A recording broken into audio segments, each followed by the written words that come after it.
Sociedade Entrevista, às segundas-feiras, sempre temos aqui um debate entre os deputados Dani Portela, do PSOL, e Alberto Feitosa, do PL. Nosso assunto de hoje é a COP30, a Conferência da ONU para Mudanças Climáticas que aconteceu no Brasil, em Belém do Pará. Vamos falar sobre os resultados, as consequências da COP para o Brasil e para o mundo. Bom, para começar, eu inicio com a senhora, deputada. É uma pauta muito cara ao presidente Lula, muito cara também à senhora. Vamos falar um pouco sobre o recebimento dessa conferência para o Brasil e que consequências a senhora enxerga para a conclusão dessa COP30. Bom dia. Bom dia, Vitor. Bom dia, deputado Feitosa. Bom dia a todas as pessoas que estão nos ouvindo para fazer um debate tão importante. Essa conferência ela vem num momento muito oportuno, que é o Brasil ele volta a ser respeitado internacionalmente. Por isso foi escolhido para ser o país sede da COP30, né? E Belém do Pará, uma região para a gente muito simbólica diante dos desafios para enfrentar não só o desmatamento, mas as mudanças climáticas extremas, né?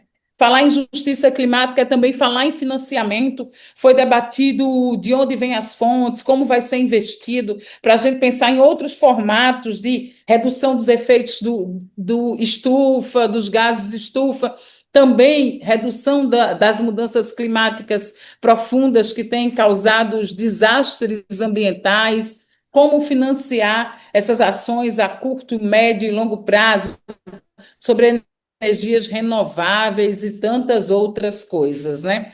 E aí eu faço um desafio que é: Lula tem trazido de volta as pautas ambientais para o orçamento. Porque no governo passado, num governo negacionista, o governo de Bolsonaro foi um governo destruidor para essa pauta. Um governo que ele foi tão negacionista que coloca nos ministérios ministros contrários àquelas pautas. Coloca no Ministério das Mulheres alguém contrário às pautas de igualdade de gênero e da luta das mulheres organizadas historicamente. E coloca no meio ambiente um ministro que, inclusive, é condenado por crime ambiental e um crime gravíssimo, que é venda de comercialização de madeira retirada ilegalmente, né? É esse o governo Bolsonaro, um governo que não investia do seu orçamento nem 1% na preservação ambiental, menos de 1%, e a gente vê esse investimento voltando, onde a gente coloca o nosso dinheiro, também está a nossa prioridade. Inclusive, a COP termina no sentido da urgência de se criar um fundo de florestas tropicais para sempre. E que os países em desenvolvimento eles precisam ser atendidos por esse fundo para pensar em ações futuras. É muito representativo que seja na Amazônia brasileira e que o Brasil volte a ser respeitado no mundo nas pautas das mudanças climáticas e preservações ambientais. Deputado Alberto Feitosa, qual é a análise que o senhor faz sobre a realização dessa conferência no Brasil, os resultados para o país e para o mundo? Bom dia. Primeiro, bom dia, obrigado pela oportunidade.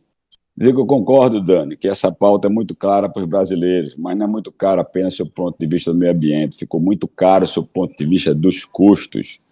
Dani reclama que o presidente dos Estados Unidos não foi. Não foram muitos presidentes, somente 18, foi a COP mais esvaziada, por isso que muita gente já apelidou de flop, porque flopou. Apenas 18 chefes de estados, e perceba que a última tinha sido 78.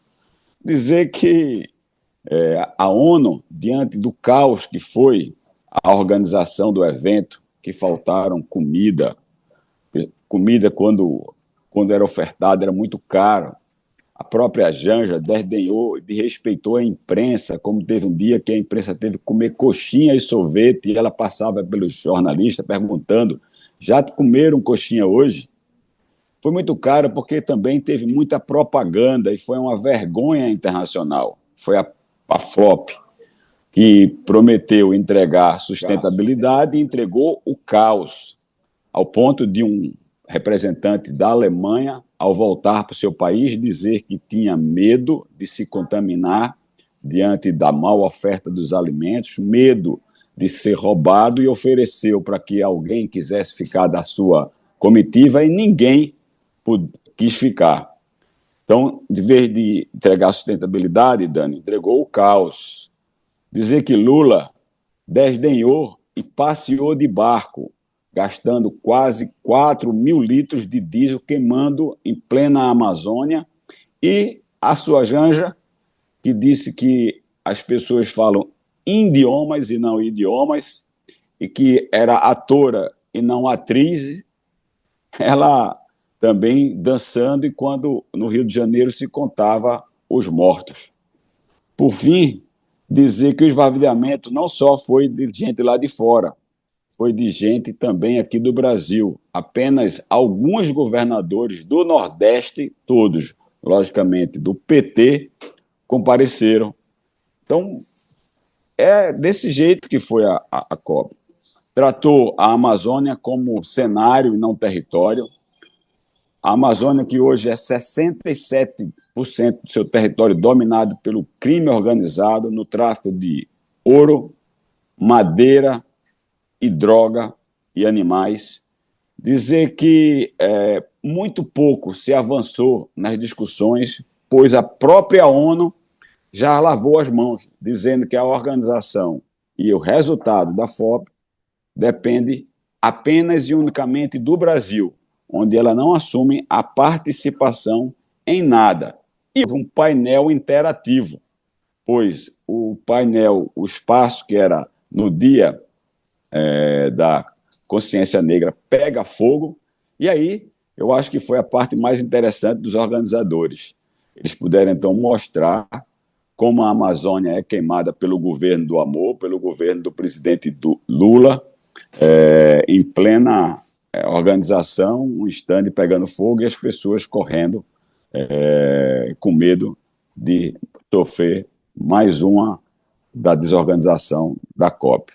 É isso que eu tenho a dizer, e dizer que esse assunto também, para nós, é importante, a questão do meio ambiente, mas não para ser explorado pelo ponto de vista apenas político, como o Lula, mais uma vez, quis fazer e desdenhar. Não só a Janja, que desdenhou, como eu já disse, dos jornalistas, e o Lula, quando tem um chefe de Estado, um representante do chefe de Estado da Alemanha, quando mostra o que foi o caos, ele manda o cara dizer que ele devia ter ido para um bar no Pará.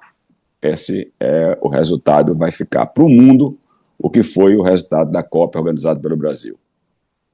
Deputada, qual a análise que a senhora faz desses episódios citados pelo deputado Feitosa? No começo nós tivemos, inclusive, uma queixa da ONU quanto à organização, tivemos esse episódio do chanceler da Alemanha falando sobre Belém, que também repercutiu internacionalmente, e o incêndio que tivemos registrado na quinta-feira. O Brasil falhou na organização da COP, deputada? Olha, eu tenho que organizar meu pensamento, porque depois de ouvir Feitosa, é comum que Feitosa vai para o lado A, vai para o lado B, vai para o lado C, mas não respondeu às provocações que eu fiz no início. Primeiro é dizer o que é que ele acha pelo fato do presidente que ele tanto defende, hoje condenado em breve, muito breve, presidiário Bolsonaro, ter escolhido como ministro do Meio Ambiente alguém que responde por inúmeros crimes ambientais. Feitosa falou que a Amazônia hoje é dominada pelo crime organizado. Um crime organizado parece bem próximo do ex-ministro Ricardo Salles, né? Que, inclusive, agora em dezembro, ele vai ser ouvido por extração ilegal de madeira e venda ilegal de madeira e desmatamento, né? Então, isso é uma coisa que a gente fala pouco. Os investimentos. É importante a gente dizer que investimento traz prioridade. Como disse, o governo de Bolsonaro investiu apenas 0,16%.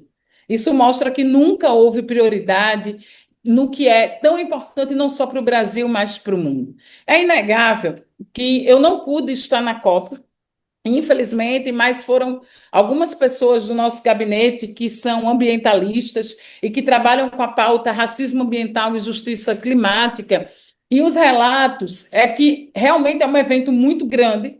A cidade de Belém comportou com algumas limitações, mas, inclusive, teve uma COP paralela dos movimentos sociais organizados.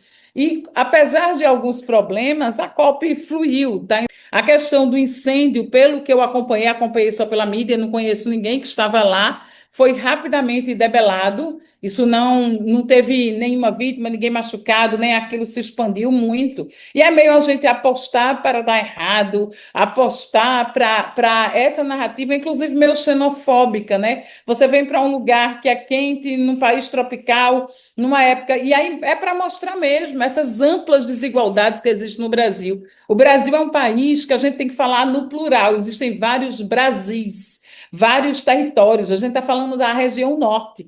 Se a gente olha para a história do nosso país, infelizmente, a região norte e nordeste, ao longo da história, ela tem menos investimentos do que a região sul-sudeste. E mesmo nas regiões sul-sudeste, para receberem eventos grandes, como no passado, vamos dar exemplo, estou nem falando da Copa, estou falando da Copa do Mundo de Futebol. Tiveram que passar por mudanças estruturais profundas para receber eventos de grande porte. Não só no Brasil, outras cidades do mundo também precisam passar por essas adaptações para receber. Belém foi ali na raça, com certeza, pessoas tiveram problema para comportar tanta gente vindo do mundo inteiro numa cidade como Belém, mas a gente não pode reduzir um evento da importância da COP, da complexidade da COP30 e do tamanho e os desafios para o futuro. A gente está falando de debate que vai falar sobre a existência do nosso planeta, né? O nosso único planeta, não tem outro. Como é que a gente vai cooperar mundialmente para que a gente possa baixar as emissões de carbono, ter energias renováveis, preservar a nossa fauna e a nossa flora, principalmente água potável? A gente tem uma das maiores fontes de água potável do mundo. A gente está falando da importância da floresta amazônica. Não dá para reduzir toda essa pauta à criminalidade, não dá para reduzir toda essa pauta a isso. Agora, é importante falar de que essa COP ela chama atenção para duas coisas fundamentais: territórios quilombolas e territórios indígenas. A maioria das grilagens e do garimpo ilegal se dá frente ao avanço a autorizações que ampliaram muito no governo Bolsonaro. Eu não tenho como não falar de Bolsonaro, Feitosa, porque foi o pior governo dos últimos anos da história do país. Um governo que não tinha política para nada, que gastava sim o dinheiro, passeando de jet ski enquanto as pessoas morriam, esperando fila na Covid-19, enquanto as pessoas passavam fome, brigando por resto de osso, de carcaça de galinha, estava andando de motociata, negando a vida, negando a vacina a tanta gente. Não tem como não falar de Bolsonaro, porque é a nossa pior referência e a gente precisa comparar para mostrar que o Brasil saiu de um período de trevas e está entrando de novo num período de recuperação, inclusive da imagem frente ao mundo. A gente passou a ser uma vergonha, né? E aí, veja, ao todo, o incêndio que Feitosa propagou não durou mais do que 6 minutos. Rapidamente ele foi debelado. E Feitosa, sinto muito você externar aqui publicamente o seu preconceito linguístico, corrigindo a primeira-dama em relação ao português. A gente está falando num país que lidera, infelizmente, entre os países do mundo com maior número ainda de pessoas analfabetas. A gente tem que pensar no seguinte, de o que é que a gente pode... Veja, isso é um tema importante que não pode ser da esquerda e da direita. A COP é importante para o mundo. Quais os desafios que nós temos e como o Brasil pode se somar a esses desafios, enfrentando as mudanças climáticas e entendendo que isso tem a ver com racismo ambiental. Quem são as comunidades que mais sofrem com esses eventos climáticos extremos? Como é que a gente preserva os territórios indígenas, os territórios quilombolas, que mais ajudam na preservação do meio ambiente? Como é que a gente amplia a demarcação desses territórios? Como é que a gente amplia a demarcação de territórios quilombolas? Como é que a gente avança em pautas que não são só importantes para o Brasil, mas são importantes para o mundo? Deputado Alberto Feitosa, o senhor, claro, pode responder a deputada Dani, mas gostaria de acrescentar aqui, o senhor fez várias críticas à COP, queria que o senhor então apresentasse o que o senhor acredita que poderia ter sido feito diferente para que o evento chegasse a outro resultado, resultado potencializado. Bom, primeiro eu queria responder algumas coisas de Dani, dizer que o jet ski que o Bolsonaro andava era de propriedade dele e o combustível era pago com dinheiro do bolso dele. O iate de luxo que Lula trouxe desde o estado do Amazonas até o Pará queimando óleo diesel e alugou, foi com dinheiro dos brasileiros, e não foi pouco. O iate que Janja dançou lá enquanto as mães do Rio de Janeiro choravam. Depois, dizer que essa questão que eu falo da Janja é porque ela se sobrepõe como representante dos brasileiros e envergonha os brasileiros cometendo gafes, não só gafes cognitivas, como um idioma e atora, mas como também desdenhando dos jornalistas quando os jornalistas não tiveram alimentos, de respeitando. Então, essa é a postura. Depois eu fico muito impressionado, porque mesmo falando a palavra Bolsonaro 12 vezes, só faltou mais uma para ser 13, e ela não esquece, é uma prática normal no discurso de Dani, ela também não diz que o próprio Bolsonaro, no debate de Lula, pediu para Lula dar um Google sobre áreas queimadas da Amazônia. E isso se repetiu agora em 2024, quando houve um aumento de 79% de áreas queimadas da Amazônia, um total de 30 milhões de hectares, no governo de quem? No governo do presidente Lula. Então, na verdade, pífia a atuação da Marina da Silva, que teve, inclusive, agora que amargar, mais uma vez, a autorização de exploração de petróleo lá, que ela fez a campanha a vida toda dizendo que é contra. Então, esses são os dados. Agora, primeiro, eu deveria discutir a questão da Amazônia, como eu já disse, bem claro, como Bolsonaro colocou lá na ONU, que a Amazônia é território brasileiro. Acabar com essa reorganização que houve, a questão das ONGs, que dominam todo o território. Aquele território ali, Lula fala tanto de soberania, mas aquilo não é dominado pelos brasileiros, nem pelo governo brasileiro. Aquilo ali é dominado pelas ONGs muitas vezes internacionais, que tiram dinheiro, recursos de patrocínio dos ministérios do governo brasileiro, e por facções criminosas, onde a população de lá da Amazônia sofre. Não é só a questão da criminalidade, não, Dani. E que pena que você não pôde ir para constatar. Eu conheço bem a Amazônia e conheço também o Pará e Belém. Lá tem muita fome, maiores índices de analfabetismo, desnutrição e falta de infraestrutura, como saneamento básico, que é uma questão fundamental para a saúde. E o que é que a COP devia fazer? Primeiro, deveria ter feito uma política, não só no Ministério do Meio Ambiente, mas também das Relações Exteriores, para, de fato, trazer representantes de todo o mundo. Como eu disse, os países mais importantes, os Estados Unidos, não vieram, e a China mandou o sub do sub. A coisa foi tão ruim que o Reino Unido e a China já disseram que não vão participar. A ONU saiu. Então, o que é que poderia ser feito de diferente? Tudo. E as discussões tinham que ser muito menos sob o ponto de vista político e muito mais sob o ponto de vista de eficiência. E aí ela fala do Ricardo Salles, mas procura conversar com quem é do ramo empresarial, procura conversar com quem, de fato, trabalha no desenvolvimento socioeconômico do Brasil e peça a análise de como foi o governo Bolsonaro e como está sendo o governo Lula. Então, eu acho que faltou, não foi pouca coisa, não. Faltou, foi muita coisa. Inclusive, o governo mostrar como é que ele ia não mais permitir esse aumento de 79% no número de queimadas na Amazônia, que alcançou 30 milhões de hectares. Eu acho que o governo Lula poderia, e o Brasil poderia começar por isso aí. Bom, a gente agradece, claro, aos deputados pelo debate. A gente já se encaminha aqui para as considerações finais. Para as considerações finais, deputado, eu gostaria de falar um pouco sobre o documento final, né? Todo evento como esse tem ali um documento final em que muitas vezes metas são estabelecidas. Essas metas são compromissos, não há uma obrigatoriedade dos países de seguir, mas quando eles assinam, eles se comprometem a cumprir. O que nós temos de informação, por agora, é que o rascunho exclui metas com relação a combustíveis fósseis e também quanto a desmatamento.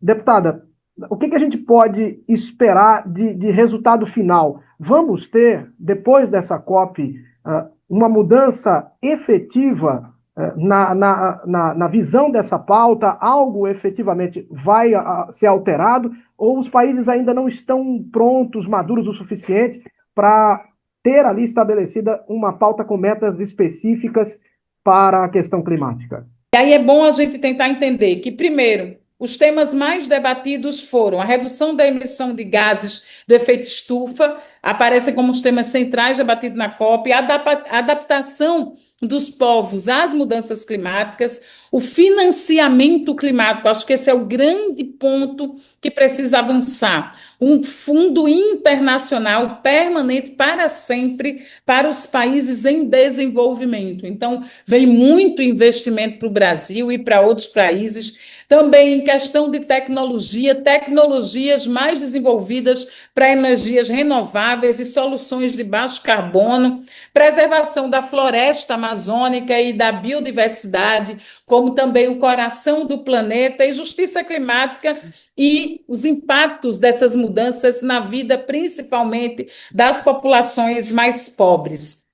Algumas metas, o documento ainda está em discussão, algumas metas, elas infelizmente não vão avançar, a gente ainda precisa avançar na correlação de forças no nosso país e começa fazendo isso mudando o próprio Congresso Nacional, né? Então, hoje, Lula, ele não tem maioria para topar algumas metas que são necessárias e algumas políticas que precisam ser implementadas, porque nem a autonomia total do orçamento ele tem, porque uma parcela significativa do orçamento do governo federal foi capturada pelo Congresso Nacional via orçamento secreto na época de Bolsonaro e agora um aumento exponencial das emendas impositivas e a condução do presidente Hugo Mota, né? Acho que essa COP ela fala muito da necessidade de que justiça climática é justiça social, mas é também fortalecimento da democracia, né? Eu termino dizendo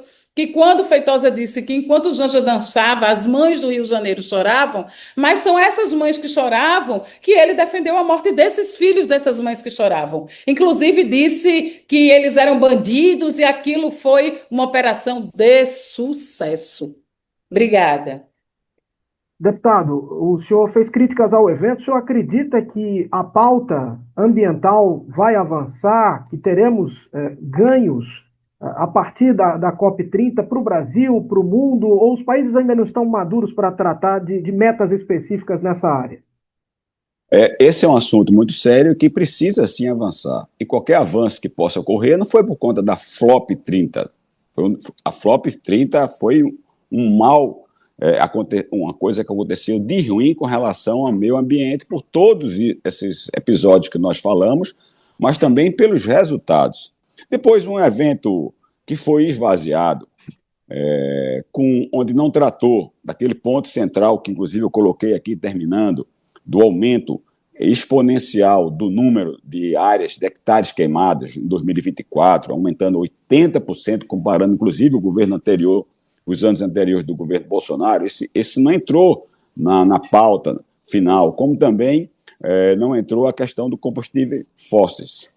Quando não entra esses dois assuntos, o que é que acontece? Mais de 30 países já anunciam que não vão apoiar o resultado final da COP. Mas isso não podia ser diferente. Quando foi tratado da forma como foi, um evento esvaziado, onde inclusive países que para eles são muito importantes, muito caro, de fato, a questão do meio ambiente, como o Reino Unido, China, Estados Unidos e a própria ONU, se abstém de qualquer resultado, inclusive de participação, os resultados serão uma mancha negra diante das manchas que já o mundo assiste das queimadas da Amazônia, e os seus resultados sociais. Dani fala muito em democracia e soberania, mas a gente vê que não houve nenhuma democracia naquele evento, onde as pessoas não tiveram acesso nem sequer ao alimento, e muito menos soberania, porque está lá mostrando que é uma área totalmente contaminada e ocupada por ONGs estrangeiras e por facções organizadas. Eu não vejo, lamentavelmente, o Brasil, diante de tantos recursos ali investidos, obter um resultado positivo, não só o Brasil, como o mundo. E, por fim, só para finalizar, ela disse que uma das pautas mais importantes foi a questão de financiamento. É engraçado, o mundo deve estar se perguntando quando se tem um presidente hoje sentado na cadeira de presidente, depois de ter sido descondenado num artifício jurídico feito pelo próprio ministro hoje, que era advogado de Lula, que hoje é agora defensor de Lula, mas como no papel de ministro do STF, o mundo entregar dinheiro a alguém que foi condenado em 3 instâncias por corrupção, formação de quadrilha e lavagem de dinheiro, vai fazer algum financiamento, um documento saído do Brasil, onde teve um presidente que teve participação ativa nesse evento e que no final sai com esse encaminhamento. Desse jeito, estão levando um evento tão importante, que é a COP no mundo todo, ao descredenciamento, de respeito e daqui a pouco ao esvaziamento, como foi aqui no Brasil. Eu findo, então, agradecendo a todos, muito obrigado pela participação no Manhã Cidade. Muito obrigado, deputado Alberto Feitosa, até uma próxima oportunidade. Deputada Dani, obrigado e até uma próxima oportunidade, deputada. Obrigada pela oportunidade. Obrigado, deputados. E eu agradeço a você pela companhia, acompanhando aqui o nosso Cidade Entrevista. Amanhã estaremos de volta. Está chegando o Vai Pedir o Quê? Com a Aline Souza. Obrigado pela sintonia e até amanhã.